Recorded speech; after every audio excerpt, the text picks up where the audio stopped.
Cenco Quintrik, Sriwijaya FC bantai Persikabo 5-1 di Jakabaring, tinggalkan zona degradasi. Sriwijaya FC mengakhiri dahaga kemenangannya di pertandingan kelima lawan tim tamu Tira Persikabo.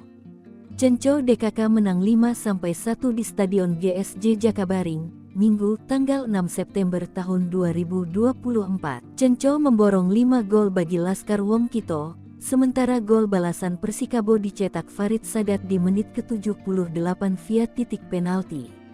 Setelah Silva melakukan pelanggaran di kotak terlarang, pertandingan baru berjalan 8 menit, gawang yang dijaga kiper Tira Persikabo Hairil sudah kebobolan oleh gol Cenco Gyaltshen yang memanfaatkan umpan dari Tegar Pangestu. Usai ketinggalan dengan 1 gol, tim tamu Persikabo berusaha membalas, namun kecolongan oleh serangan balik.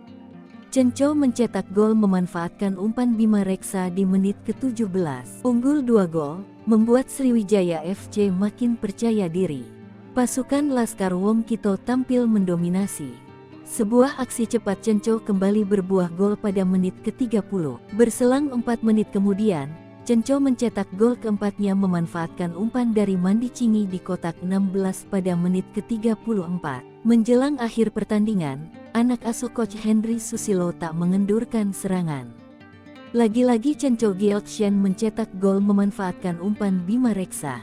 Pertandingan babak pertama berakhir dengan skor 5-0 untuk Laskar Wong Kito pada menit ke-45. Memasuki babak kedua, Sriwijaya FC lebih bermain lebih defensif. Persikabo keluar dari tekanan dan melakukan serangan. Hasilnya pada menit ke-75 Farid Sadat sukses menjebol gawang Sriwijaya yang dijaga Panggih Triatmojo. Pertandingan berakhir dengan skor 5-2 bagi SFC. Dengan hasil ini, dipastikan Sriwijaya FC naik ke peringkat ke-7 di atas Bekasi City di peringkat ke-8 dengan 5 poin dari 4 laga, dan Persikabo yang berada di dasar klasemen peringkat ke-9 dengan 3 poin dari 6 laga.